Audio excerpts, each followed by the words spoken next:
আরও এক নতুন ভিডিও নিয়ে হাজির হলাম। রতন টাটার প্রাথমিক জীবন কাহিনী এবং শিক্ষা নিয়ে।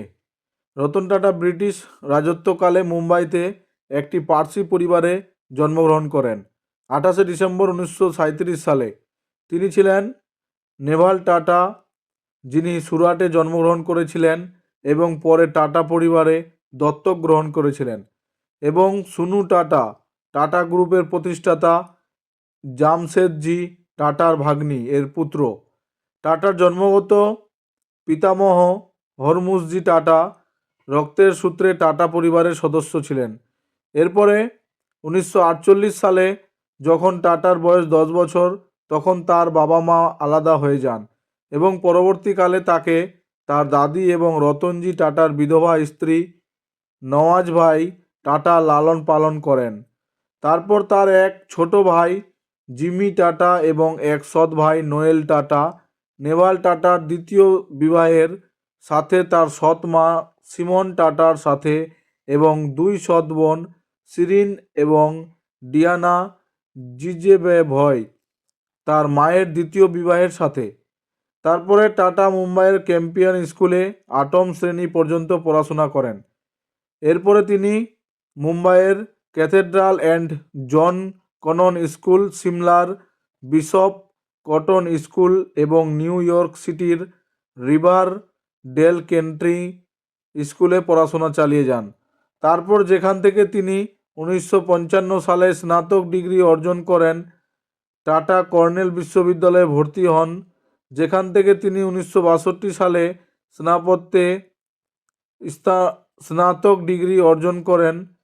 কর্নেলে থাকাকালীন টাটা আলফা সিগমা ফ্রি ভ্রাতৃত্বের সদস্য হন। 1975 সালে টাটা হার্ভার্ড বিশ্ববিদ্যালয়ে অ্যাডভান্সড ম্যানেজমেন্ট প্রোগ্রামে ভর্তি হন। 2008 সালে টাটা কর্নেলকে $50 মিলিয়ন উপহার দেন, তারপর যা বিশ্ববিদ্যালয়ের ইতিহাসে সবচেয়ে বড় আন্তর্জাতিক দাতা হয়ে ওঠে।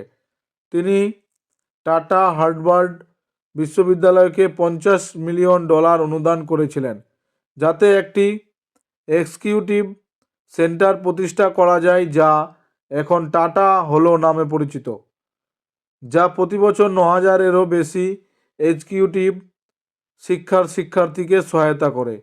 এরপরে প্রারম্ভিক বছরগুলি কর্নেল থেকে স্নাতক হওয়ার পর টাটা লস অ্যাঞ্জেলেসের জোনস অ্যান্ড এমন্স স্থাপত্য সংস্থায় কাজ করেছিলেন। 1962 সালের শেষের দিকে ভারতে ফিরে আসার আগে পর্যন্ত 1970-এর দশকে রতন টাটাকে টাটা গ্রুপে একটি ব্যবস্থাপনা পদ দেওয়া হয়।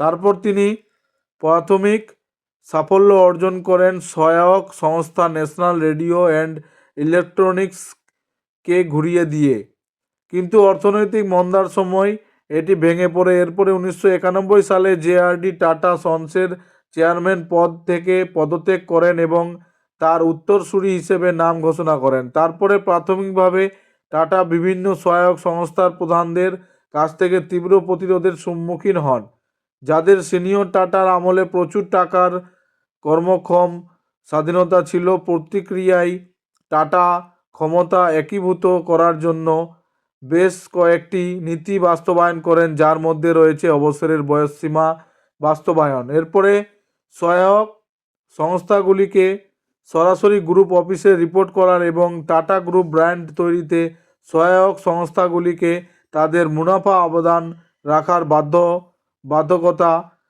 করেন। এরপর তিনি টাটা উদ্ভাবনকে অগ্রাধিকার দিয়েছিলেন এবং তার তরুণ প্রতিভাদের উপর অনেক দায়িত্ব অর্পণ করেছিলেন। তারপর তার নেতৃত্বে সহায়ক সংস্থাগুলির মধ্যে ওভারল্যাপিং কার্যক্রম কোম্পানি ব্যাপী কার্যক্রমে সুবিন্যস্ত করা হয়েছিল। গ্রুপটি বিশ্বায়নের সাথে সম্পর্কিত নয় এমন ব্যবসা থেকে বেরিয়ে এসেছিল। এরপরে তিনি 21 বছর ধরে টাটা গ্রুপের নেতৃত্বে দেওয়ার সময় রাজস্ব 40 গুণেরও বেশি বৃদ্ধি পেয়েছিল এবং মুনাফা 50 গুণেরও বেশি বৃদ্ধি পেয়েছিল। যখন তিনি কোম্পানির দায়িত্ব গ্রহণ করেন, তখন বিক্রয় মূলত পণ্য বিক্রয় ছিল, কিন্তু তার মেয়াদের শেষে বেশিরভাগ বিক্রয় ব্র্যান্ড থেকে এসেছিল। তারপর তিনি টাটা টি টেটলি অধিগ্রহণ করেন, tata motors, Jaguar land rover অধিগ্রহণ করেন এবং টাটা স্টিল করাস অধিগ্রহণ করেন। তারপরে ওই অধিগ্রহণগুলি টাটাকে একটি বৃহৎ ভারতকেন্দ্রিক গোষ্ঠী থেকে একটি বিশ্বব্যাপী ব্যবসায়ে পুনঃস্থাপন করে, যার পর তিনি 65% এর বেশি রাজত্ব আন্তর্জাতিকভাবে পরিচালনা এবং বিক্রয় থেকে আসে। তারপরে ডিজেল টাটা ইন্ডিকার বিশাল সাফল্যের পর তিনি টাটা ন্যানো গাড়ির ধারণা তৈরি এবং উন্নয়নের নেতৃত্ব দেন, যা গড় ভারতীয় গ্রাহকদের নাগালের মধ্যে গাড়ির দাম নির্ধারণে সহায়তা করেছিল। এরপর থেকে টাটা মোটরস গুজরাটের সানন্দ প্ল্যান্ট থেকে টিগর ইলেকট্রিক গাড়ির প্রথম ব্যাচ বাজারে এনেছে, যাকে টাটা ভারতের দ্রুত বৈদ্যুতিক স্বপ্ন হিসাবে বর্ণনা করেছেন। এরপরে তিনি 75 বছর বয়সে রতন টাটা 28 ডিসেম্বর 2012 তারিখে টাটা গ্রুপের নির্বাহী ক্ষমতা থেকে পদত্যাগ করেন। তার উত্তরাধিকার দিয়ে নেতৃত্বের সংকটের ফলে মিডিয়া তীব্র সমালোচনার মুখে পড়ে।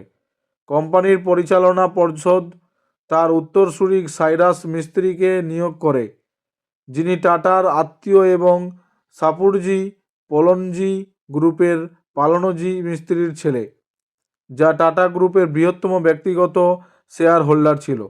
24 অক্টোবর 2016 তারিখে সাইরাস মিস্ত্রিকে টাটা সন্সের চেয়ারম্যান পদ থেকে সরিয়ে দেওয়া হয় এবং এরপরে রতন টাটাকে অন্তর্বর্তীকালীন চেয়ারম্যান করা হয়। তারপরে উত্তরসূরি খুঁজে বের করার জন্য টাটাকে সদস্য হিসেবে অন্তর্ভুক্ত করে একটি নির্বাচন কমিটি গঠন করা হয়। এরপরে 12 জানুয়ারি 2017 সালে নটরাজন চন্দ্রশেখরনকে টাটা সন্সের চেয়ারম্যান হিসেবে মনোনীত করা হয়। এ অবধি ছিল আজকের এই ভিডিওটি।